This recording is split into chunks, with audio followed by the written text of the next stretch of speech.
products in this video were kindly supplied for review by RadioMaster. Hi everyone and welcome to the channel. In this video I'm going to overview the new range of receivers that is shortly to be released by RadioMaster. They have sent me 7 receivers. So let me just quickly show you the boxes. Lots of them. I'm going to go into detail about them. Let me just quickly go through them. And this one.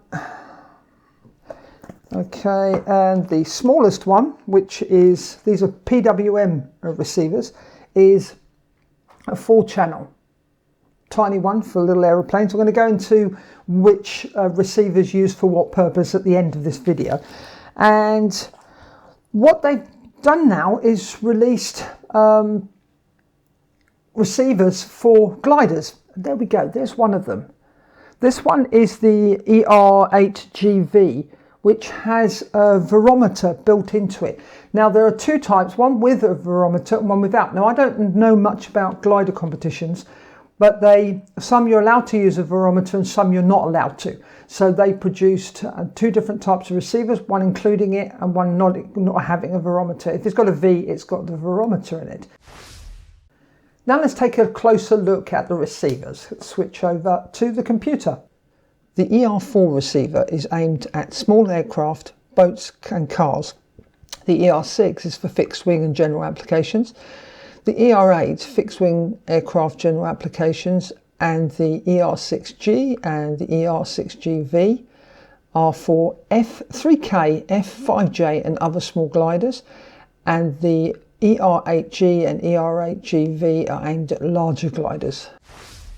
Now let's take a look at the flight battery telemetry that these receivers, or some of these receivers, can send back to you. Now there's a solder pin on certain receivers so that you can solder a wire on from your live, either from your ESC or your battery, that give you battery voltage. Now this is, as far as I understand, is a maximum of 35 volts. So just let's take a look at the computer. The ER4, 6 and 8, and including the Vario versions, have a solder pad for a single wire. This wire should be connected to the positive of your flight battery or ESC.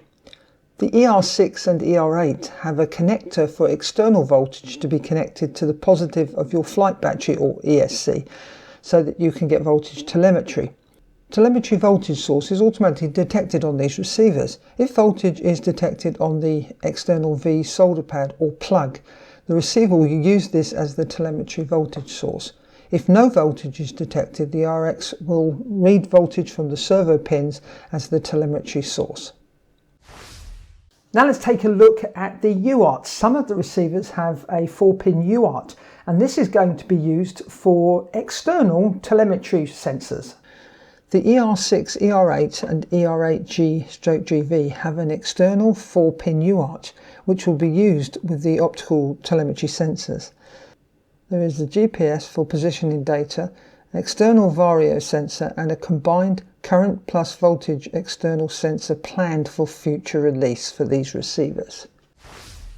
All bar one of the receivers, we can use the Express LRS Lua script to adjust the output power for the telemetry. Now the receivers range from 10 milliwatts up to 100 milliwatts. So I'm going to put up on the screen here which is which, so you know which one can go up to 100 milliwatts. And this, as I said, can be changed by using the Lua script in your radio. And there we go, there is the new RadioMaster PWM range of receivers. And as you can see, they've made a lot of effort to be able to supply receivers with PWM ones for RC pilots other than just drone pilots. So I think that's really good. I haven't flown any of these in anger, so I can't tell you what the range is, or it's going to be difficult for me in the UK to do range testing on this like I could in South Africa, so I won't be able to do that. Well, I do hope you found this video useful, and if you did, give it a thumbs up, and if you didn't, give it a thumbs down. If you have any comments or questions, please leave them in the comment section below, because I'd love to hear from you. Thanks for watching. Happy flying. Bye for now.